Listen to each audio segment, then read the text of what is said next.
Welcome back to Marvelous Videos. I'm Rylan, and today we'll be taking a look at Dagon, a grotesque humanoid creature from H.P. Lovecraft Cthulhu Mythos. Explained. The father of horror as we know him today, H.P. Lovecraft has dreamt up and written many terrifying beings, and given them life like no other writer. His creations inspire respect, while also bringing up a primal fearful response. On this channel, we have spoken at length about his various monstrous creations, but today, we'll be taking a look at the mighty old Dagon. H.P. Lovecraft wrote the short story Dagon in July of 1917. It was one of his first short stories that he wrote as an adult, and it was initially published in the Vagrant, issue number 11, in November of 1919. Dagon was later featured in Weird Tales in October of 1923. Dagon is considered by some to be one of Lovecraft's most forward-thinking stories.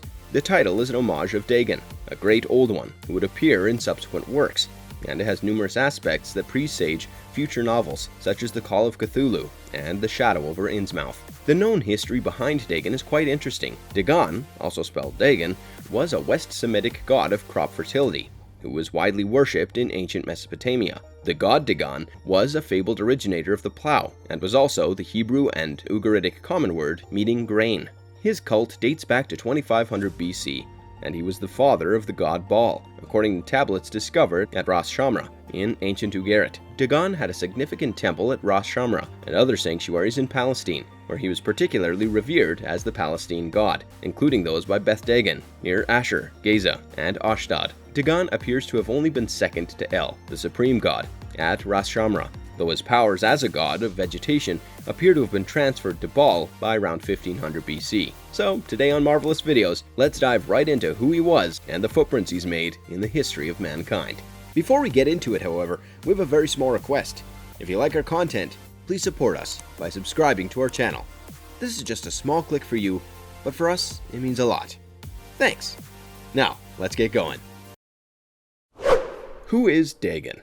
Dagon, sometimes known as Father Dagon, is a creature from the Cthulhu Mythos, created by H.P. Lovecraft. He makes his first appearance in Lovecraft's short story, Dagon, and he appears frequently throughout the mythos. Dagon is a hideously humanoid creature over 50 feet tall, with a fish-like visage, flapping gills, and a scaly, slimy hide, resembling a massively gigantic deep one. The appearance is akin to deep one descriptions, and quite unfathomable to the human mind and eye. However, there is a significant controversy as to whether Dagon is a truly great old one, or simply a deep one who has grown to monstrous dimensions, as some deep ones grow in size throughout their entire lives. The Deep One's holy trinity, which includes Dagon, his spouse, Mother Hydra, and Great Cthulhu himself. It is a trio of entities regarded as gods by that oceanic species. Thus, Dagon enjoys the same status as Cthulhu, arguably one of the most famous creations by Lovecraft. In addition, Cthulhu has entrusted Dagon and Mother Hydra with the guardianship of his daughter, Cthulhu, and the pair are thought to be keeping watch over her in one of their greatest underwater cities,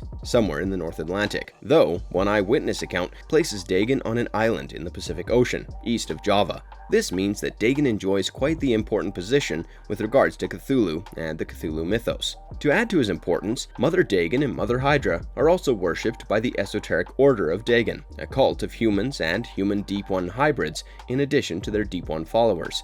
However, since the United States government enacted its purge on Innsmouth, this cult is much smaller than it was in the past, and much more secretive about its practices. However, we all know that when there is a cult, there are all kinds of sacrifices and occult happenings. Most importantly, having a cult following shows the true significance and powerful presence of Dagon. In early 1980, the Wilmarth Foundation's Project X targeted Dagon as one of its objectives. The operation's goal was to eliminate Father Dagon, Mother Hydra, and Cthulhu, but it was unsuccessful, and the three were able to flee to safety. It is definitely not easy to kill the big three deities of the seas. It is interesting to know that Dagon was most likely modeled on the ancient Mesopotamian god of fish, fishing, and fertility. The Palestinians were an Aegean people who settled on the southern shore of what is now Israel in the 12th century BC. They were a Canaanite community. Their pagan god Dagon, sometimes known as Dagon, was a fertility god who later evolved into a significant Semitic god. Grain and fish, both symbols of fertility and multiplying, were used to depict Dagon. He may very well be the original merman,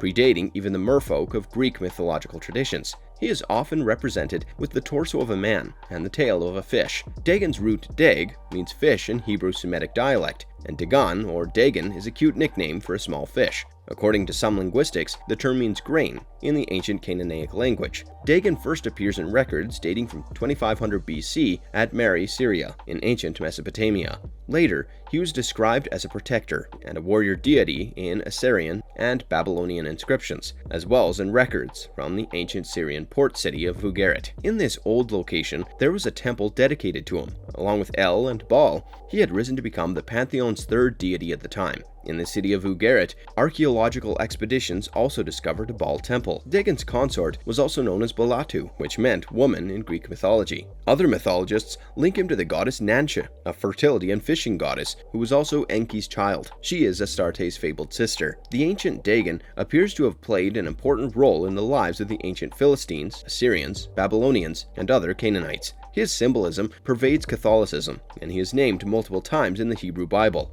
Dagon may well have been the first merman, and he was followed by a slew of other fish gods in later mythology. But Dagon is still a mystical figure in popular culture today. He's had a long and illustrious career, dating back to 12th century BC, and also seems to be one of the main influences for Dagon, the Great Old One. Dagon's description in myths and folklore.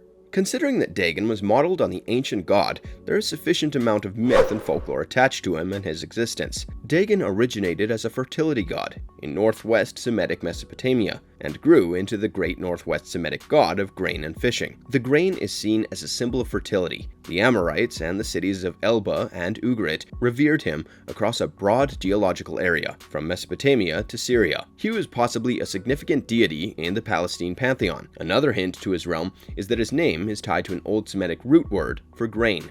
Around 2500 BC, Dagon first appeared in the Mari manuscripts. His precise functions, however, are unknown because he is not well documented in Levantine mythological literature, and only seldomly in Mesopotamian literature. In particular, he delivers a speech describing Nintura's exploits in the Assyrian story of Anzu. In some accounts, he is linked to the underworld, and it is stated that he keeps the 7 children of Enmira with him. He also enjoys a biblical appearance as well, as Dagon is referenced in the Old Testament as a great Philistine god, who is defeated by the Hebrew god. The Ark of the Covenant is captured by the Philistines in battle and placed in Dagon's temple as a symbol of his victory. Dagon's statue, on the other hand, is face down on the floor in the morning. It was put on its feet by the villagers, but the next morning it was back on the floor, its head and hands broken off. Thus, it is safe to say that Dagon enjoys a space in mythos and folklore that date back to his ancient origins. Dagon, a short story by H.P. Lovecraft. As mentioned before, Dagon was first mentioned in a short story of the same name by H.P. Lovecraft. W. Paul Cook, publisher of the amateur press periodical The Vagrant, urged Lovecraft to continue writing fiction after reading his juvenilia in 1917. Lovecraft wrote 2 stories that summer, The Tomb and Dagon. Part of the story was inspired by a dream he experienced. He subsequently commented that he imagined the whole horrific crawl and could still feel the goo pulling him under. Lovecraft may have been influenced by Irvin S. Gobb's Fishhead, a story about a bizarre fish-like human, according to critic William Fulwiler. Lovecraft may have adapted the story's subject of an ancient pre-human race that would one day rise to conquer humanity from Edgar Rice Burroughs' At the Earth's Core.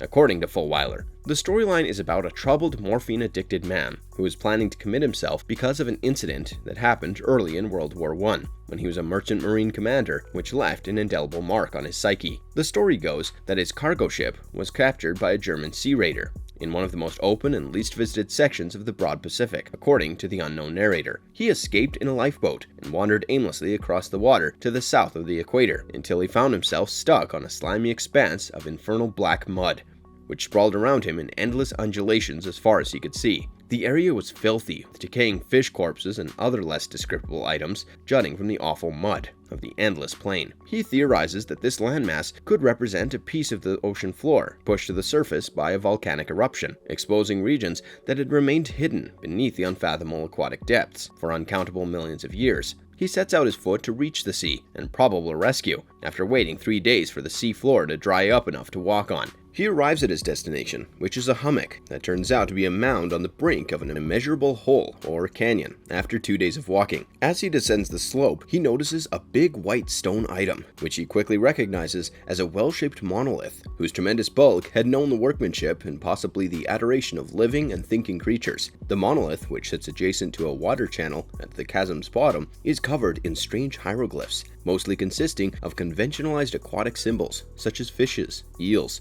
octopi, crustaceans, mollusks, whales, and the like. Crude sculptures portray grotesque animals with webbed feet, glassy, bulging eyes, and horrible faces are also seen or available. As the narrator gazes upon the monolith, a giant, Polyphemus-like and vile creature emerges from the sea. It rushes like a colossal monster of nightmares to the monolith, over which it's flung its gigantic scaly arms, all the while lowering its horrible head, and let forth specific measured moans. The mariner, terrified, returns to his abandoned boat and barely recalls a big storm. His next memory is that of being transferred to a hospital in San Francisco after being rescued in the middle of the ocean by a US ship. There have been no reports of Pacific earthquakes, and he doesn't expect anyone to believe his unbelievable story. It is so deeply unfathomable that he simply knows that no human would believe it, even if he tried his level best to make them understand. Unless, of course, they also experienced the heart-stopping horror that he had seen. As it is with these monsters, he is haunted by visions of the creature, which become especially frequent when the moon is gibbous and waning, and he expresses his fears for humanity's future by saying that he can't think of the deep sea without shuddering at the nameless images that may be crawling and floundering on its slimy bed right now, worshipping their ancient stone idols, and carving their own detestable likeness on submarine obelisks of water-soaked granite. We fantasize about a day when we will rise above the billows, dragging the remnants of a wretched, war-weary humanity in their reeking talons, of a day when the land will sink and the dark ocean will rise amid universal chaos. He declares himself ready to kill himself when the medicine that has given him transient surcease runs out, and heartbreakingly enough, the entire narrative is revealed to be part of a suicide note. The narrator rushes to the window after hearing a commotion at the door, as if some enormous slippery figure is lumbering against it. Dagon influence in history. The mythological and historical existence of the god Dagon has been recorded in history. The holy tablets on which the 10 Commandments were written were kept in the Ark of the Covenant. During their 40 years in the desert, the Israelites took the Ark with them. The splitting of the waters of the Jordan River, which allowed them to cross into Canaan, is one of the many miracles associated with the Ark. According to biblical legend, the Philistines captured the Ark and transported it to Ashdod, their capital, to be placed in the Dagon temple. The next day, they discovered Dagon's idol had fallen flat on its face. They replaced the statue, thinking it was a mistake, but they returned the next day to find the statue had been decapitated. Shortly after, the city was struck by a mouse epidemic, and the residents all had hemorrhoids. As a result, the Philistines relocated the Ark to Gath, and subsequently back to Ekron. Each of these cities was also plagued. The Ark, not to mention the rodents and vermin that accompanied it, became a real pain in the neck. The Philistines eventually returned it to the Israelites with gifts after 7 months. In the story of Ichthus, the fish used as a symbol for Jesus is known as an ichthus, which meaning is fish. It is also an abbreviation for the words Jesus Christ, Son of God, Savior, when written in the Greek alphabet. Fish symbolism predates the cross, and it is thought that early Christians borrowed some of their symbols from the ancient pagan Mesopotamians. The Catholic Pope and bishops wear a towering headgear known as a mitre, which resembles Dagon's headdress. It has a split top and a pointed shape, which some believe resembles the head of Dagon with an open mouth. Some speculate that the Pope wears it to continue on the legacy of the mitre worn by the first Pope, who was privy to Dagon's secrets. This is all we know about Dagon, the great old deep one, and where his origins lie. As it is with Lovecraftian entities, the lesser we know about them, the better, because what is actually scary is what is unknown, and lurks in the shadows, or in this case, in the depths of the ocean. If you enjoyed today's video, don't forget to send a like and subscribe to our channel, if you haven't already. For marvelous videos, I'm Rylan. Have a good one, be safe, and thanks for watching.